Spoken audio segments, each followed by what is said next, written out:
दोस्तों, सतयुग से त्रेता युग, फिर त्रेता युग से द्वापर युग, फिर द्वापर युग से कलयुग तक बहुत कम इंसान ही ऐसे हुए हैं जो संसार में ईश्वर के प्रति अपनी परम भक्ति और श्रद्धा के सागर माने गए हैं। सतयुग से कलयुग तक हमने महान शिव भक्त रावण, श्री राम भक्त हनुमान जी, विष्णु भक्त प्रहलाद, श्री कृष्ण भक्त सुदामा, मीरा और राधा जी तथा ईश्वर के परम भक्त साई बाबा और गुरुवार नानक देव जी जैसे अवतारी पुरुषों के बारे जानकर अपना जीवन धन्य किया है। लेकिन आज हम बात करेंगे कलयुग में जन्म लेने वाले एक ऐसे महान ईश्वर भक्त की जो कि एक मुस्लिम परिवार में पैदा हुए थे। जी हाँ, हम बात कर रहे हैं ईश्वर के महान भक्त हरिदास जी की, जिन्होंने भक्ति की दुनिया में एक बहुत ऊंचा नाम कमाया। ऐसे महान भक्त धरती पर बहुत कम ही पैदा होते हैं। जिसे ईश्वर की सच्ची भक्ति का मोह लग जाता है, उसके सामने संसार की हर मोह माया फीकी पड़ जाती है। तो चलिए शुरू करते हैं भक्त हरिदास के जीवन की अद्भुत भक्ति की कहानी। हरिदास जी का जन्म अशोहर जिले के एक छोटे से गांव बून में गरीब मुस्लिम परिवार में हुआ था। यहाँ गांव आज के समय में बांग्लादेश में है। जब हरिदास जी का जन्म हुआ था तब बांग्लादेश भारत का ही हिस्सा हुआ करता था। इस गांव में एक गरीब मुस्लिम परिवार रहता था। इसी परिवार हरिदास खां का जन्म हुआ था। कहा जाता है कि हरिदास के पूर्व जन्म के ही स्वभाव तथा संस्कार ही थे। जी के चलते बाल्यकाल से ही हरिदास खां की श्रद्धा हरि नाम जपने में थी। जैसे जैसे वे अपने उम्र की किशोरावस्था तक पहुँचे तब अपनी भक्ति चलते उन्होंने अपना घर और गृहस्थ जीवन त्याग कर वैराग्य ले लिया। इसके 1 ग्राम के समीप हरिदास खां ने एक छोटी सी कुटिया बना ली और उसी में रहने लगे। हरिदास खां बहुत ही शांति प्रिय और धैर्यवान साधु थे। कशा उनका गुण था तथा निर्भयता उनका आभूषण। हरिदास खां रोजाना 3 लाख हरि का नाम करते थे और जब भी जोर जोर से ऊंची आवाज में करते थे। एक दिन जैसे ही वे जोर जोर से जाप कर रहे थे, उनकी आवाज वहां से गुजर रहे एक आदमी के कानों में पड़ी तो वे हरिदास खां के पास आया और कहने लगा कि आप इस इतना ऊंचा बोल कर क्यों जप कर रहे हो? आराम से भी तो कर सकते हो।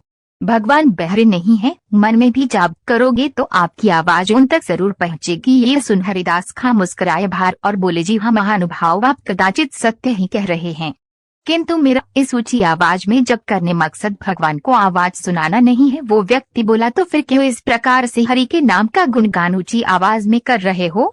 तब हरिदास खां बोले हैं, महानुभाव, हरि नाम का जप और गुणगान बहुत ही अलौकिक पूर्ण प्रक्रिया है। हरि नाम को बोलने वाला या सुनने वाला कई प्रकार के दुखों से मुक्ति पा जाता है तथा ईश्वर की कृपा प्राप्त होती है, नरक से मुक्ति मिलती है। इसी वजह से हरि नाम का जप और गुणगान ऊंची आवाज में करता हूँ ताकि आसपास जहाँ तक भी मेरी आवाज पहुँच सके वहाँ मौजूद हर छोटे बड़े जीव जंतु तक पहुँच सके, ताकि वे भी अपने इस दुर्लभ जीवन से मुक्त होकर मोक्ष प्राप्त कर सके। इस हरि के निरंतर तेज स्वर जाप से आसपास का तमाम वातावरण हरि नाम से शुद्ध हो जाता है और चारों तरफ सकारात्मक ऊर्जा काम करने लगती है। हरिदास खां की इस बात को सुनकर वे व्यक्ति संतुष्ट हो गया। इस प्रकार धीरे धीरे हरिदास खां की ख्याति बढ़ती जा रही थी। बहुत से लोग उनसे इतने प्रभावित हुए कि वे भी ईश्वर भक्ति में लीन हो गए, रोज जप करने लगे। बहुत से लोग ऐसे भी थे जो हरिदास खां के प्रति बढ़ते लोगों में लोकप्रियता से बहुत जलते थे, जिनमें से रामचंद्र खां नाम का एक जमींदार था। उसने हरिदास खां की साधना और कीर्ति को नष्ट करने के लिए एक षड्यंत्र रचा और एक वेश्या को धन का लालच दिया। वेश्या तो थी भी ऐसी जो धन के लिए कुछ भी कर सकती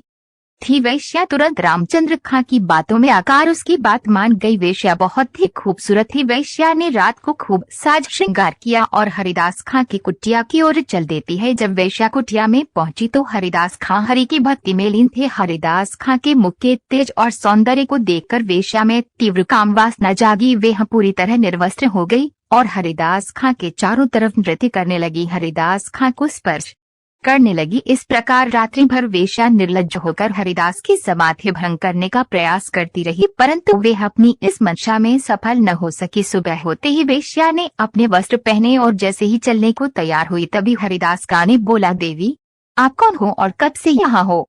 मैं क्षमा चाहता हूँ, आपसे हरि भक्ति के आनंद में लीन रहने की वजह से मैं आप पर ध्यान न दे सका और बातें नहीं कर पाया। कृपया बताएं आप यहाँ किस प्रयोजन से आई थी? उस समय वेश्या ने हरिदास खां की किसी भी बात का जवाब दिए बिना बस मुस्कुरा कर चली गई। इस तरह वह वेश्या 3 दिनों तक अपनी इसी निर्लज प्रक्रिया के द्वारा हरिदास खां के साधना को भंग करने का प्रयास करती रही, लेकिन वह अपनी इस मंशा में तनिक भी सफल न हो पाई। चौथे दिन वेश्या कुटिया में जाने की हिम्मत कर पाई और एक ही बात बार बार सोचकर वेश्या को अंदर से ग्लानि हो उठी कि जो मुझ तक परम सुंदरी का आभास तक नहीं करता तथा अपनी ही धुन में लीन रहता है, तो निश्चय ही इसे किसी अलौकिक आनंद की प्राप्ति हो रही है। अवश्य ही इसे कोई ऐसा आनंद प्राप्त हो रहा है जिसके समक्ष संसार का हर आनंद माया इसके सामने फीके लगते हैं। इस विचारधारा के चलते अब वेश्या में भी उस परम आनंद को पाने की तीव्र इच्छा प्रकट हुई। इसके बाद वेश्या ने हार मान ली और उस वेश्या को खुद से ही नफरत होने लगी। उसकी आंखों से अश्रुधारा बहने लगी।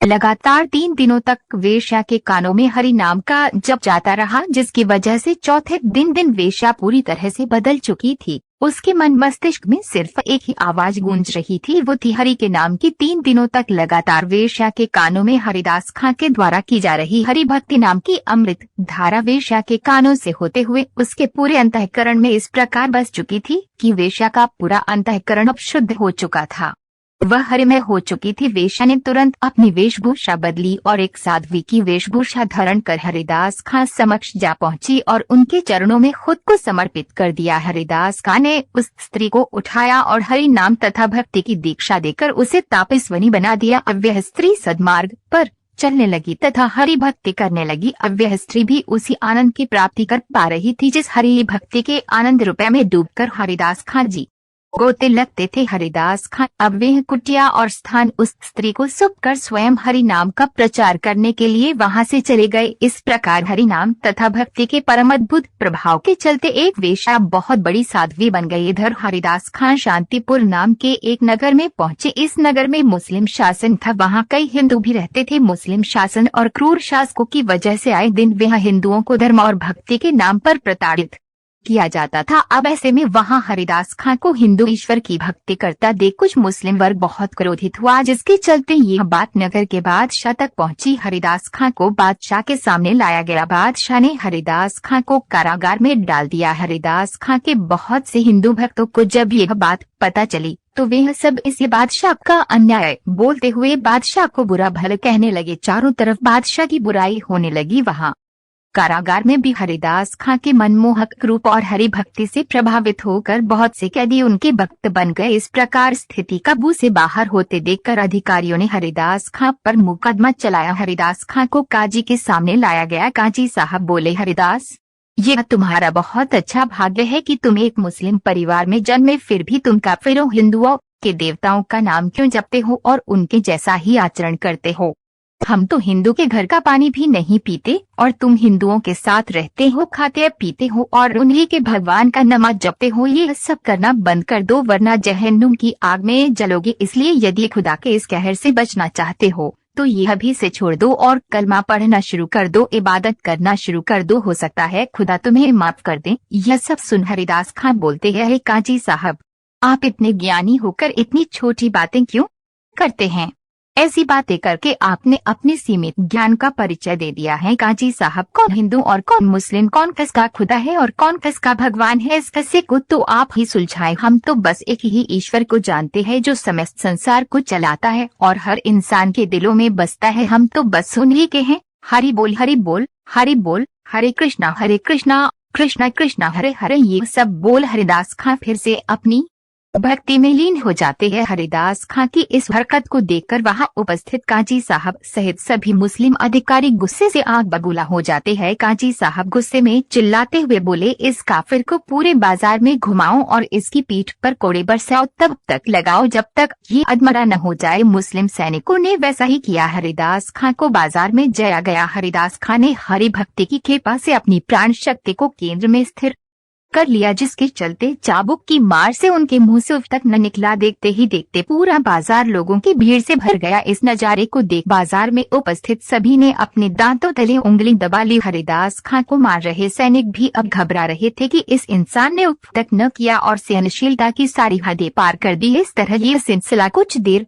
तक और चलता रहा। फिर मरने वाले सभी सैनिक थक कर वहीं गिर गए। इधर हरिदास खां जमीन में एक जिंदा लाश बनकर पड़े हुए थे। सैनिकों ने हरिदास खां को मरा हुआ जानकर उन्हें नगर से बाहर नदी में ले जाकर फेंक दिया और वहां से चले गए। वो कहते हैं, न कि जाको राखे साया मार सके, न कोई बाल न बाका कर सके, चाहे पूरा जग वैरी होए, जिसकी डोरी स्वयं जगन्नाथ जी ने थाम रखी हो उसे कौन मार सकता है। केंद्र में स्थिर प्राण शक्ति स्वयं ही हरिदास के पूरे शरीर में समाहित हो थी, जिसके चलते कुछ समय बाद हरिदास खां फिर से चैतन्य होकर जीवित नदी से बाहर निकल आए और फिर से हरि नाम का जाप करते करते वहां से चले गए। तो दोस्तों, ये थी कलयुग में जन्मे ईश्वर के महान भक्त हरिदास खां की सच्ची कहानी। इस डाढ़ में कच से हमें ये सीख मिलती है कि जीवन में हमेशा ईश्वर की भक्ति करें, उनका नाम जपे, चाहे आप किसी भी धर्म से हो। अपने धर्म और ईश्वर के प्रति पूरी श्रद्धा और विश्वास रखें। इस डाढ़ में कच से हमने सीखा कि कभी भी किसी के धर्म को गलत न कहे, किसी भी दूसरे धर्म प्रति गलत बातें न बोले। धर्म के प्रति गलत बातें बोलने वाले और झूठी अफवाह फैलाने वाले लोगों से हमेशा दूरी बनाकर रखें, क्योंकि ऐसे घटिया और गंदे विचारधारा के लोगों का मकसद धर्म को लेकर लोगों में आपसी बैर करवाकर फूट डल